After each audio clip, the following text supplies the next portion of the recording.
Bienvenue à tous, merci d'être avec nous pour cette nouvelle édition de l'Africa Newsroom. Aujourd'hui, deuxième volet de notre semaine sur la chefferie coutumière en Afrique avec un dossier consacré à l'engagement politique des chefs traditionnels. Au programme également de cette émission, la rencontre lundi des présidents équato-guinéens, congolais et nigérians sur la question Boko Haram. Et au Tchad, l'Assemblée nationale doit statuer sur la prolongation du mandat des députés. Et enfin, en troisième partie, une conférence interministérielle a lieu jusqu'à ce mercredi en Côte d'Ivoire sur la question de l'apatridie. Et pour nous accompagner pendant cette émission, Monsieur Hamza Boukari Yabara, vous êtes historien, bienvenue. Bienvenue, merci. Et avec nous également nos éditorialistes, Jean-Marie Bitomo, bienvenue. Bonsoir Fanny, bonsoir à nos téléspectateurs. Et Daoud Attal, bienvenue. Bonsoir Fanny, bonsoir à tous les téléspectateurs. Tout de suite, l'actualité du jour.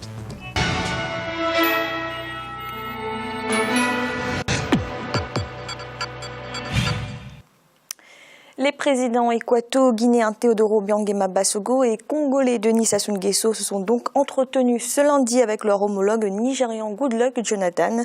Une rencontre à la demande de la communauté d'Afrique centrale afin d'évoquer les conclusions du dernier sommet sur la menace Boko Haram. Un reportage de notre envoyé spécial Serge Kofi.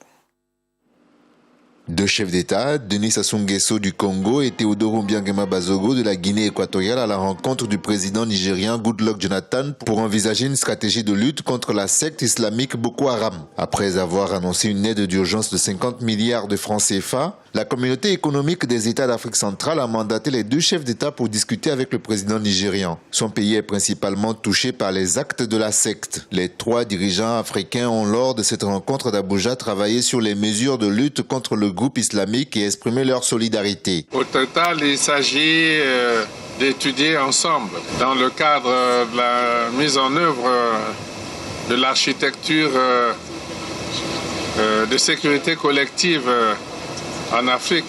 Il s'agit de voir comment nous pouvons coordonner toutes nos actions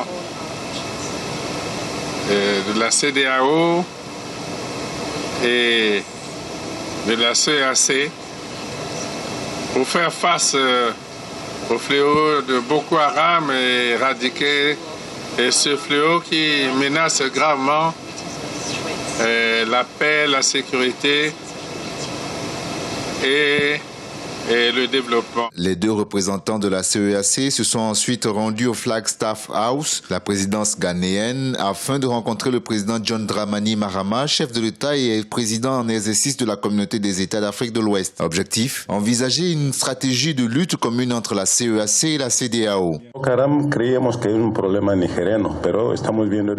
Nous avons toujours cru que Boko Haram est un problème nigérien, mais nous voyons que c'est un problème qui traverse les frontières.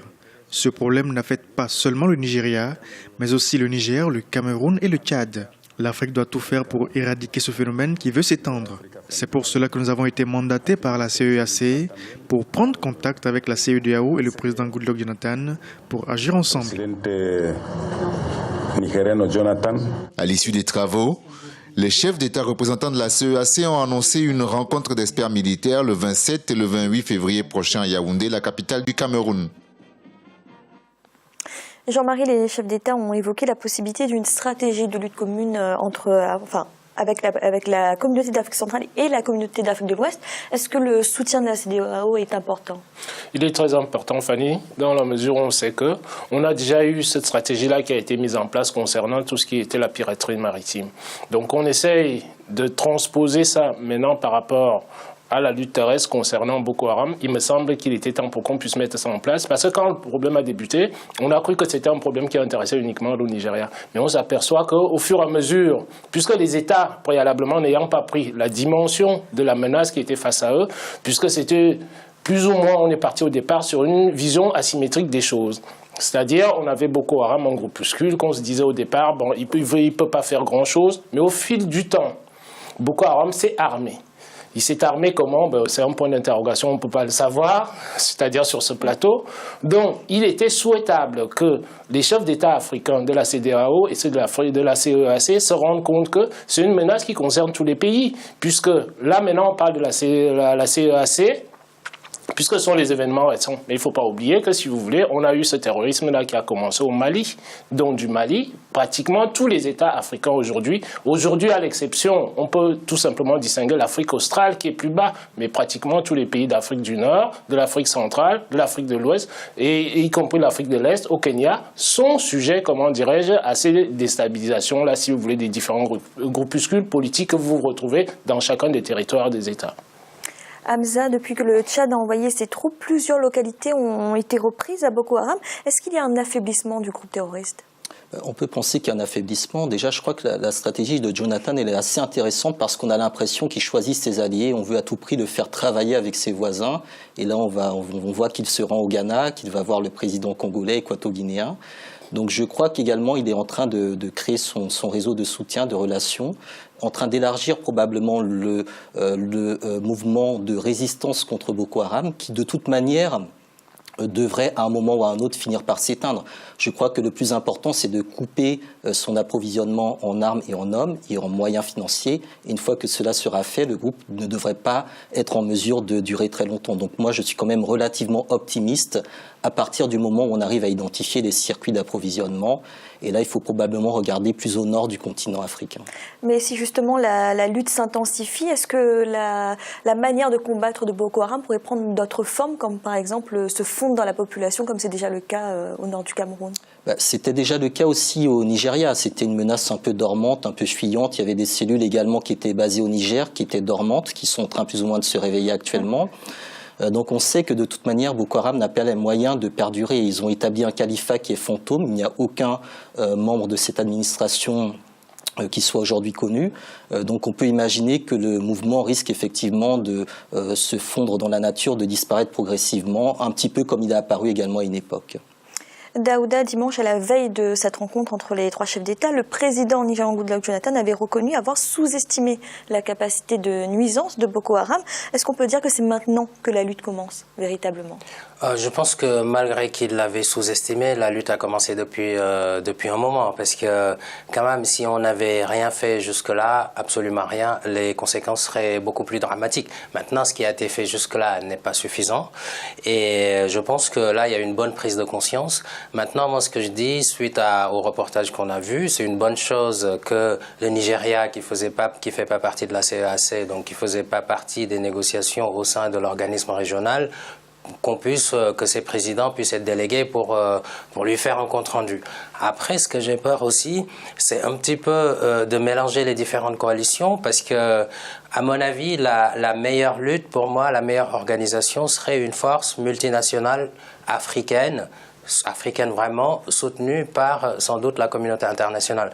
Mais comment on va s'y retrouver entre les liens qu'il y a entre le CAC, la CEDEAO, etc., parce que le Nigeria n'en fait pas partie, je pense que là, il peut y avoir une sorte de confusion dans la phase opérationnelle, la chose. Donc je pense que l'Union africaine avait donné son aval pour une force qui a été définie à l'ordre de 8700 hommes. La CAC a accordé 50 milliards de francs CFA donc au Cameroun et au Tchad.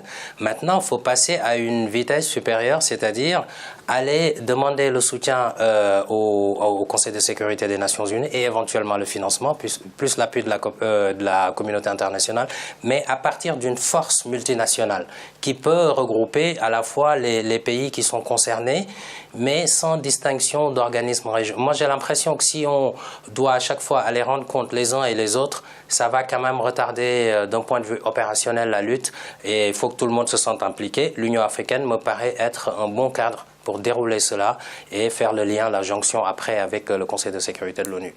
Ah mais ça, vous êtes d'accord, la force devrait être mandatée par l'Union africaine ? Par l'Union africaine, oui, je pense. Après, aller remonter jusqu'au Conseil de sécurité de l'ONU, je serais moins affirmatif. Je pense que l'Afrique a les moyens de régler le problème de Boko Haram par elle-même et je crois que c'est justement l'occasion de s'y exercer et de le démontrer aujourd'hui. Jean-Marie, un dernier mot sur cette question. Moi, j'irai un peu à l'encontre, si vous voulez, de la stratégie que Daouda vient d'exposer. Tout simplement pourquoi ? Parce que Boko Haram, c'est une nébuleuse qui n'est pas déterminée. Donc, on peut lutter à l'intérieur des États, Daouda. C'est-à-dire, si on pose une force multinationale, regardez un peu ce qui s'est passé. Il a fallu que le Tchad mette les pieds, comment dirais-je, dans la lutte pour que Boko Haram puisse s'affaiblir un tout petit peu. Tout simplement pourquoi? Parce que les Tchadiens ont une proximité avec le Nigeria. Ils connaissent très bien le terrain. Donc à partir de là, ils sont beaucoup plus efficaces, beaucoup plus opérationnels, de mon point de vue, par rapport à une force multinationale qui viendrait tout simplement, si vous voulez, combattre une force. Ce ne sont pas deux armées qu'on a face à face. Hein. Nous avons, si vous voulez, ce qu'on dit toujours, si vous voulez, nous avons une guerre asymétrique. D'un côté, vous avez des armées qui sont identifiées. Et de l'autre côté, comme il disait tout à l'heure notre invité, vous avez un califat qui est un califat tout à fait fantôme. Oui, un tout dernier petit mot, en fait, je précise, c'est-à-dire que le Conseil de sécurité de l'Union africaine, c'est important à deux niveaux. D'abord, parce que moi, je suis convaincu d'une chose, la guerre contre le terrorisme, y compris Boko Haram, ne peut se gagner sans un service de renseignement efficace. C'est pas juste aller bombarder les groupes, etc., puisqu'ils sont confondus avec la population. Donc, en fait, l'aval, entre guillemets, on n'en a pas besoin, mais l'aval du Conseil de sécurité de l'ONU, ça implique de facto l'implication de la communauté internationale, donc le soutien pour les services de renseignement et éventuellement les moyens financiers. Parce que les 50 milliards de francs CFA qui ont été dégagés ne sont pas encore mobilisés dans la totalité. Donc je pense que l'Afrique a les moyens, mais est-ce que les États vont mettre ce qu'il faut dans la guerre? Parce qu'une guerre, on l'engage, mais on ne sait pas quand est-ce qu'elle va finir. Merci messieurs. Dans l'actualité également, les députés tchadiens examinent depuis ce lundi la possibilité d'une prorogation de leur mandat, un projet de loi controversé qui doit permettre de recourir à la biométrie lors des prochaines élections. Imra Adindiaï. Au Tchad, l'Assemblée nationale examine depuis ce lundi 23 février un projet de loi constitutionnelle qui devrait permettre la prorogation du mandat des parlementaires. L'actuel mandat devrait se terminer en juin 2015.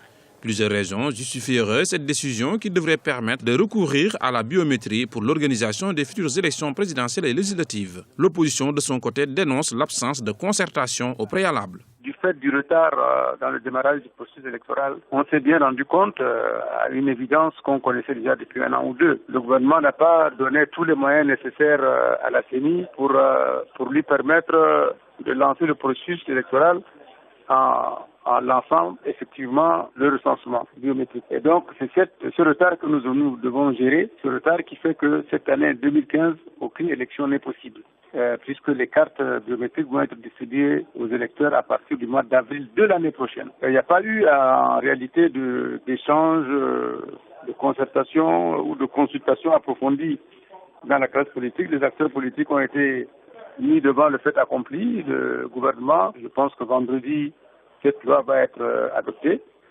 puisque c'est le gouvernement qui a un parti majoritaire à l'Assemblée. Et donc, de ce point de vue, je pense que le débat est clos. L'objectif est également de permettre à la CENI, la Commission électorale nationale indépendante, d'effectuer le recensement électoral biométrique des Tchadiens de l'étranger. Les opérations doivent commencer le 6 août prochain. Pour les députés qui font partie du MPS, donc du parti au pouvoir aujourd'hui, sont d'accord avec l'idée de prolongation du mandat de l'Assemblée nationale actuelle. L'opposition, en revanche, est contre, puisque si on regarde bien la loi tchadienne, en tout cas le code électoral, l'article 146 est assez clair. La durée du mandat des députés est de 4 ans renouvelable, et donc on ne peut pas proroger de cette manière-là. D'où l'idée peut-être que au lieu d'une modification, révision de la loi constitutionnelle, peut-être aller vers un débat sur un consensus politique pour la prolongation à durée déterminée. Rappelons que c'est la deuxième fois dans l'histoire de la démocratie tchadienne qu'un tel scénario se produit. Le mandat de la précédente législature avait déjà été prorogé de 4 années en 2008. Jean-Marie, les partis politiques de l'opposition estiment qu'avec cette prolongation du mandat des députés, le Parlement perdrait sa légitimité. Est-ce qu'ils ont raison de dire ça? Si on s'en tient à la Constitution, ils ont effectivement raison dans la mesure où l'article qu'Alfred vient de citer dans le reportage, qui est l'article 146, stipule que le mandat est sur une durée bien limitée dans le temps. Dès l'instant que vous outrepassez ça, vous avez besoin, pour peu qu'on fasse cas, comment dirais-je, de la stabilité politique, vous avez besoin d'un consensus national. C'est comme si plus ou moins, si vous voulez, vous allez à la modification de la Constitution. Ça n'a l'air de rien, mais c'est la Constitution qui régit, si vous voulez, le fonctionnement politique, juridique d'un pays. Donc dès l'instant que vous voulez prolonger un mandat, d'une des partie prenante de l'organisation politique du pays, vous devez avoir, si vous n'allez pas jusqu'à la modification de la Constitution, mais la moindre des choses, c'est de faire quoi? C'est d'avoir l'assentiment national, l'union nationale à ce niveau-là, puisque la Constitution, si vous voulez, ne concerne pas un parti politique déterminé. La Constitution, si vous voulez, c'est pour toute la nation. Dès cet instant-là qu'on opère une modification comme cela, il me semble que du moins, puisque ce serait très très coûteux de pouvoir réunir, comment dirais-je, tous les partis politiques, l'Assemblée nationale pour modifier la Constitution, mais d'avoir le consensus, ne serait-ce qu'interne, inclusif des différents acteurs politiques du pays concerné. Daouda, est-ce qu'un parlement de transition serait une solution? Ça pourrait être une solution. Après, c'est peut-être difficile à mettre en place.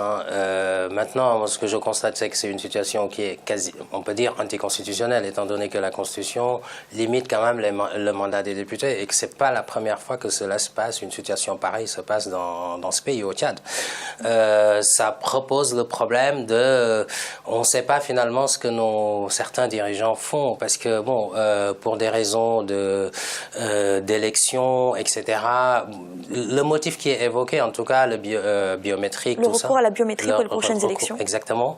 Ça, on le savait depuis un moment. Alors pourquoi on ne l'a pas annoncé avant?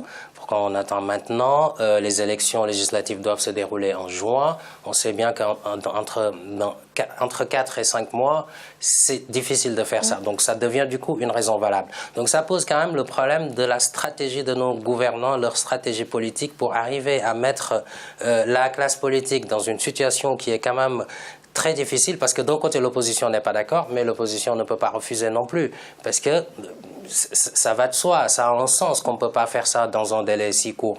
Donc il fallait le prévoir bien avant. On peut du coup soupçonner une petite manipulation éventuelle de la part du gouvernement tchadien. Mais j'espère que, en tout cas, ce sera pas le cas, je l'espère. Parce qu'au sein du comité, il y a un comité qui regroupe, qui veille sur la démocratie. Et ce comité n'a pas pu trouver une solution à cette situation. Merci messieurs, nous allons marquer une courte pause à l'instant, la deuxième partie de l'Africa Newsroom. À tout de suite.